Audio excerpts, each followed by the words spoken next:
कोलकाता की हलचल के बीच एक ऐसा पुल खड़ा है जिसने कभी अपनी नींव जमीन पर नहीं रखी, फिर भी 80 साल से लाखों लोगों का बोझ झेल रहा है। सुबह की पहली धूप जब हुगली नदी पर गिरती है तो उसके बीचों बीच छाया खड़ा एक विशाल ढांचा मानो किसी युग का प्रहरी हो। लेकिन कम लोग जानते हैं कि जब इस पुल को बनाने का फैसला लिया गया तब इंजीनियरों के सामने सबसे कठिन सवाल था, बिना किसी खंभे के नदी के बीचों बीच इतना भारी पुल कैसे टिकेगा।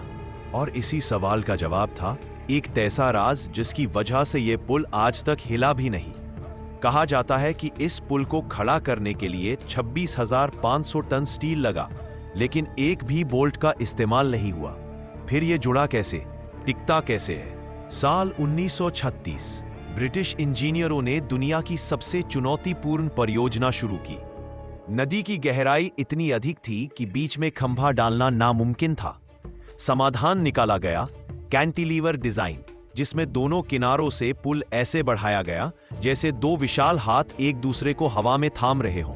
पुल को जोड़ने के लिए बोल्ट नहीं बल्कि रिवेट्स इस्तेमाल किए गए, गर्म लाल आग में तपाए गए धातु के पिन, जिन्हें ठोककर ठंडा किया जाता था और ठंडा होते ही वे स्टील को किसी जंजीर की तरह हमेशा के लिए जकड़ लेते थे।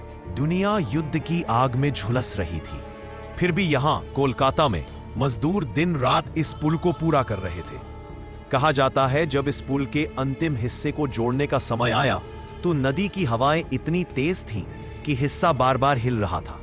इंजीनियरों ने उस पल को डेथ मोमेंट कहा था, क्योंकि एक गलती और पूरा ढांचा पानी में समा सकता था। लेकिन उनकी सटीक गणना और साहस ने इतिहास रच दिया। 26 फरवरी 1943 हावड़ा ब्रिज दुनिया को सौंप दिया गया। आज भी रोजाना लगभग 1 लाख वाहन और 1.5 लाख पैदल यात्री इस पर से गुजरते हैं, और यह पुल अभी भी पहले दिन की तरह मजबूती से खड़ा है। न खंभे न बोल्ट, फिर भी अडिग।